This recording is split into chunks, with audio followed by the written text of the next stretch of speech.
Well, I hope everyone's enjoying the last break of the day, getting a little more coffee if they need it. I promise we won't keep you too much longer.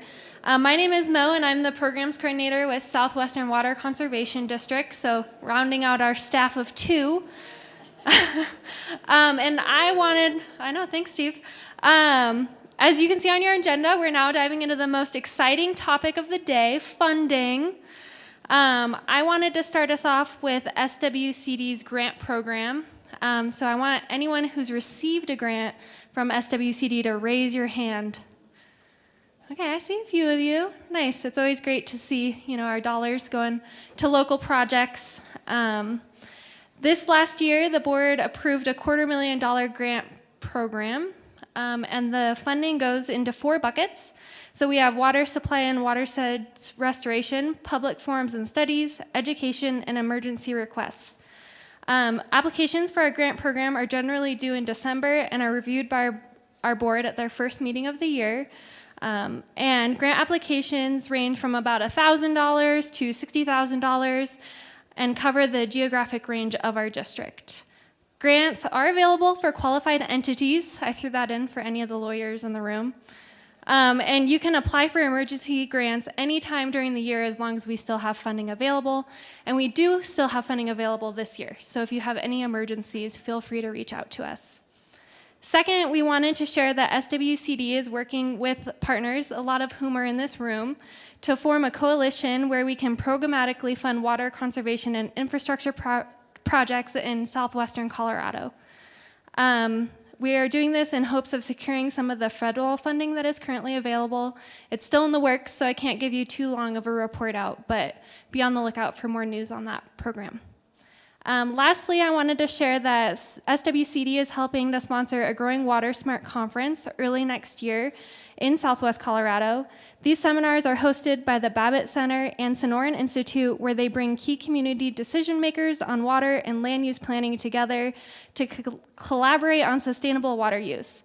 The workshop utilizes a range of public engagement, planning, communication, and policy implementation tools to help community teams realize their water efficiency, watershed health, and resilience goals.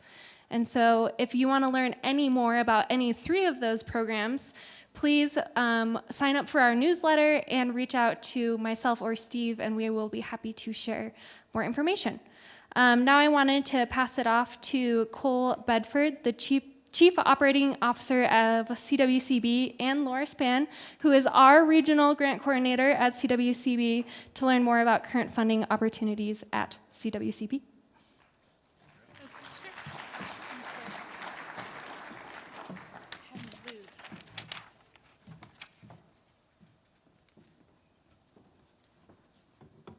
Hello, all.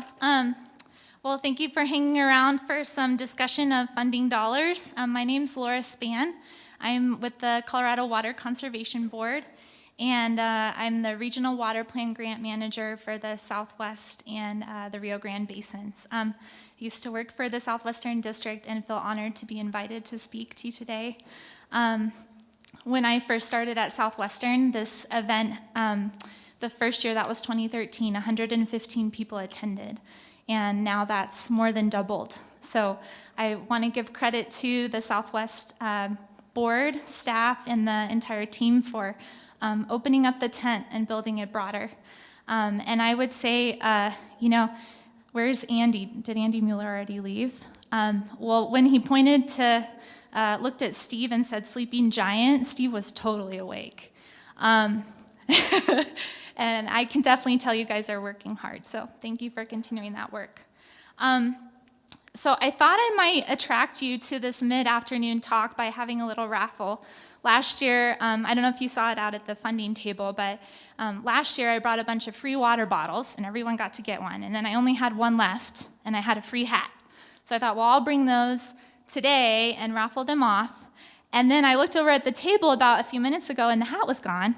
And I think I should have thought about it that with this crowd, first in time, first in right, is how it works. We are not raffling off water or anything else. So keep your hat, it's no problem. There's more coming. And we had just a few who wanted a free water bottle. So you had to answer this question. What is the largest natural lake in Colorado? Anyone know the answer?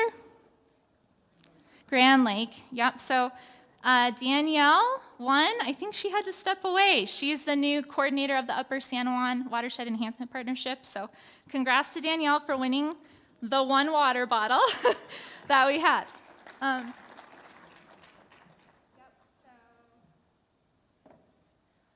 Okay, and on to business. So I'm going to just follow up on Director Riss's comments earlier. She went through the different funding programs we offer at the CWCB. My role is really to be here available to you in the basin to help you in deciding what option fits best for your project, your entity, your timeline. And as she mentioned, one of our feature programs is the water plan grants. She went through earlier about the water plan itself and how there are 50 agency actions and 50 partner actions. This program really helps to enable our partners to assist and collaborate with us on fulfilling the goals of the water plan. And so when I talk about this program, I talk about kind of, imagine where we want to be in 30 years with our water supply. Those are the kind of ideas and projects we're looking for. And that can be, scalable, regional projects, multi-benefit, but can also be innovative on a small scale as well. So we have several categories of grants available. Storage and supply. For this one, this is creating new storage. So that could potentially be dredging, that could be building a new reservoir, and we're definitely willing to talk about what might fit into that category that we haven't thought of. Water sharing agreements, conservation, land use, and drought planning. I'd give an example of that could be, for example, we just gave a grant to Alamosa County, who's going to focus or highlight water in their next comprehensive plan update. Engagement and innovation, we funded several programs in this area, Forest to Faucets, teacher training, Montezuma Land Conservancy, and their Fozzie's Farm effort. Agricultural projects, Director Riss also mentioned the Alternative Forages Project, which is really looking at where we can fill the gap in supporting producers in meeting those statewide water plan goals. And then watershed health and recreation projects. We have a lot of leaders in the room for that as well. And for this program, the preference is given to projects with multiple benefits. If your project, you think, well, I'm just serving one use, let's talk about it. I mean, maybe we can come up with some other benefits that the project may serve that you haven't thought of, or a potential partner that might be served by that. So now it's my turn to figure this out. Bottom button.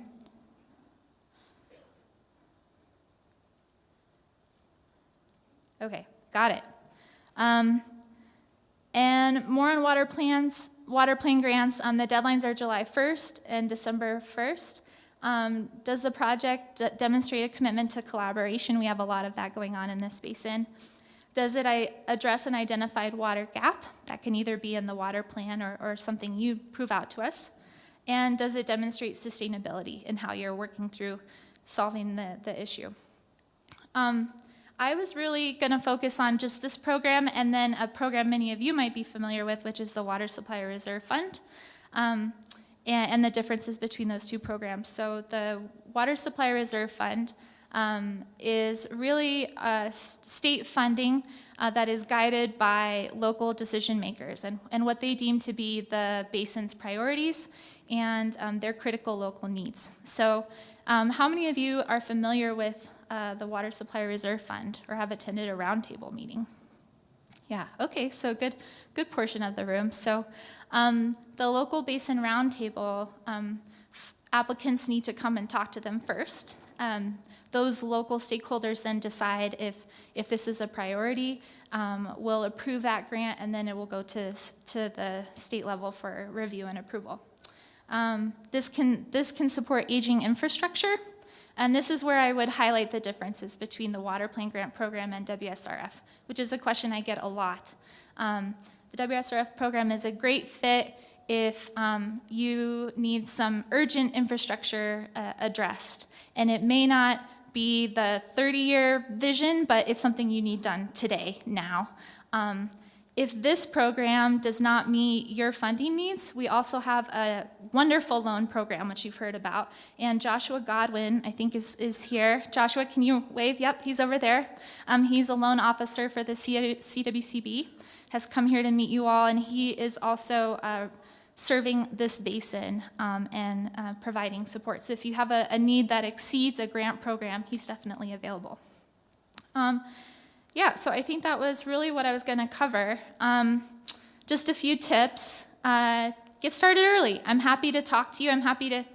I was hired to come out and visit you, and I want to be here and see your project. Please feel free to call, ask any question, even if it's just where do I start. I recommend talking to potential contractors or engineers just to get yourself an estimate. That's a helpful starting point. Identify potential stakeholders. Financial commitments, this is always a tough one, but CWCB asks for 25% match at a minimum. For water plan grants, we ask for 50% for implementation and construction projects.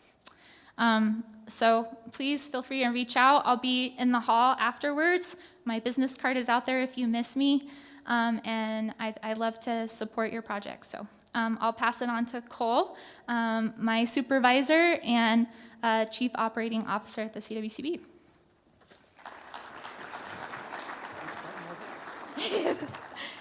It's that forward.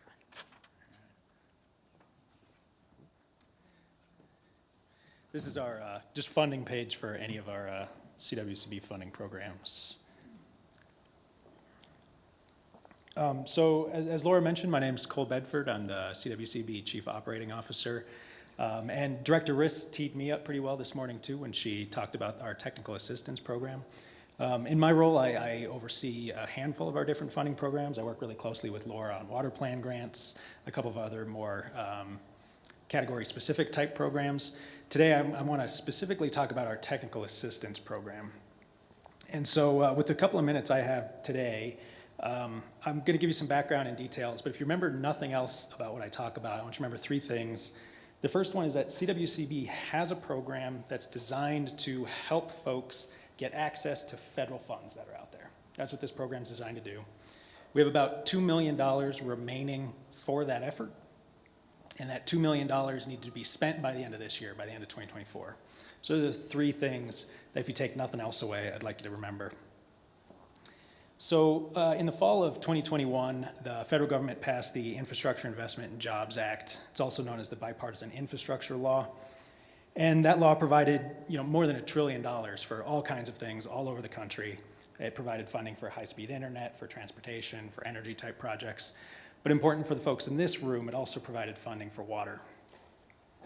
And while that legislation created funding, the path for it to reach projects has been through the federal government's existing funding programs.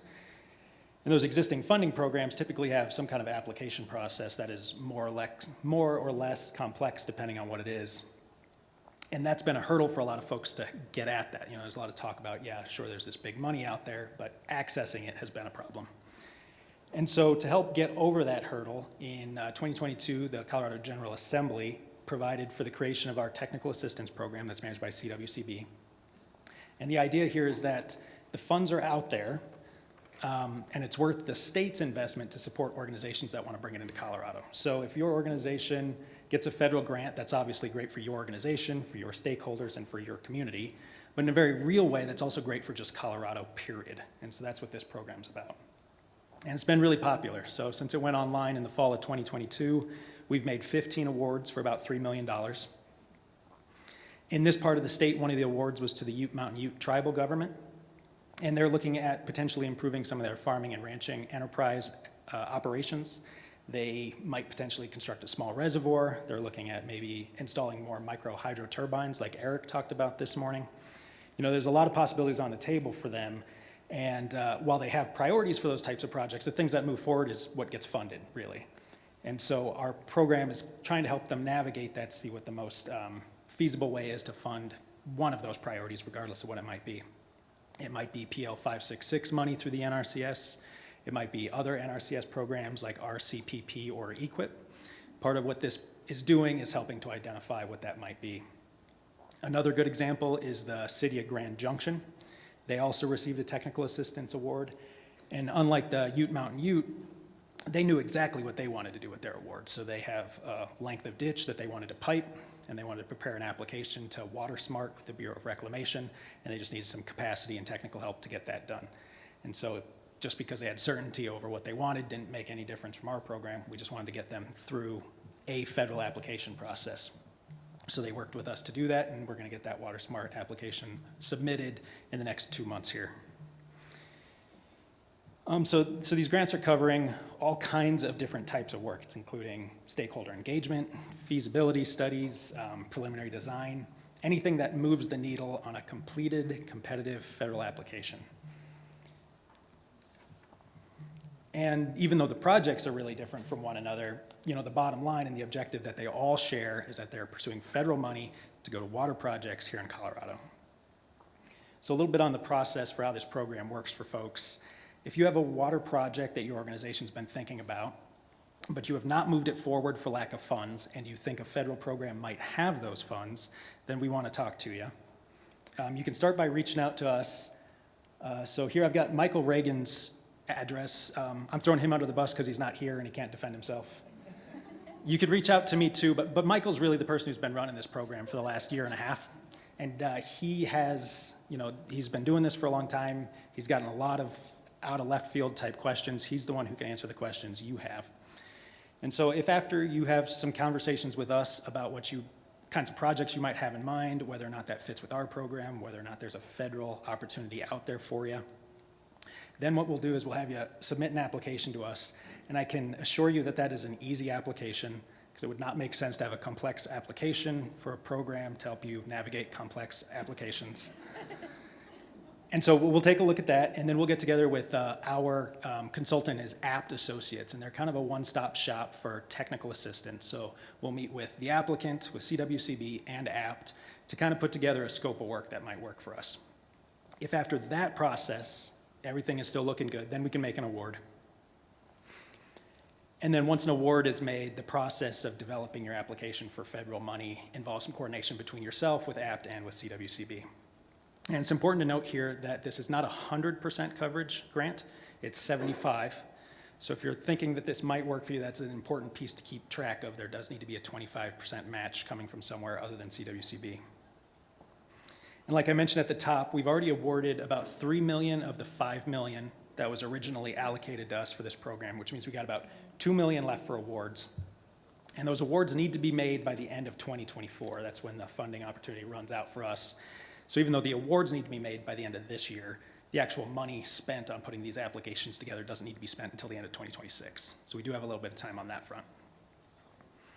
And I know I said I was just going to talk about one grant program, but I do just want to mention one other in closing here. So at the same time that the General Assembly provided for us to create the technical assistance program, they also allowed us to create what we called our local capacity grant program.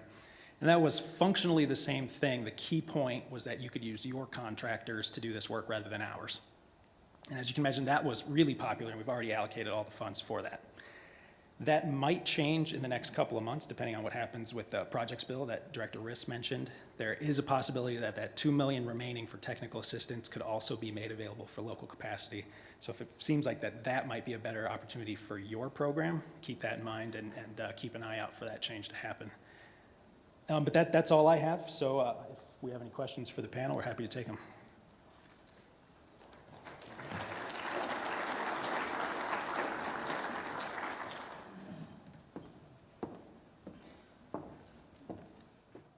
Thanks, Laura Nicole. If we don't have any questions, I know these two will be out in the hallway, so feel free to stop by there and ask them. Thanks, guys. Oh, there's a question. Sorry. It is hard to see up here. I don't know how everyone's been navigating this afternoon. Yes, hi. The measurement rules put forth by the Division of Water Resources make a lot of sense, of course, to us hydrologists, but to a lot of small ditch operators, it's a large burden to carry. Now, we're only talking a couple $1,000s to buy a transducer and a flume, but, that can be a tremendous burden. If you're talking $1 million grants, not $2,000 grants, how could you help these small ditches just put in a measurement device? I'll take that one. Hi, Wynn. I think that's a great question. There we go. Okay. Yeah. I've heard that funding need expressed by several water users I've spoken to down here, that the measurement rules that the Division of Water Resources will be rolling out in a few years will then, require those devices to be put in the range of costs is pretty variable, right? It could be, depending on your structure, could be $500 or $10,000 or some range in between. And I have been inquiring about that, and it sounds like there are discussions happening with Division of Water Resources and CWCB about a potential collaboration there to address those. But that said, I know there are water users that would like to get ahead of those requirements, and those funds are available through the Water Supply Reserve Fund. It would be a small request, but I think that's something that definitely is possible. While it wasn't for a measurement device, the Water Supply Reserve Fund, the local basin roundtable approved a request for the park ditch. I want to say a few meetings ago for them to install partial flumes within their own ditch system. It was about a $10,000 request and was approved. So that is a potential and existing option if water users want to pursue that now. I'll also add that SWCD was able to support one project this year for the Hermosa Creek ditch. The board has had some discussions and knows that we may not be able to cover, or we will not be able to cover the full cost of every ditch that has a request, but the board is in discussions on how they're going to try and help, the local folks get funding for their ditches. Any other questions? Perfect. Well, I will release you two, and I will ask the next panel to start walking up.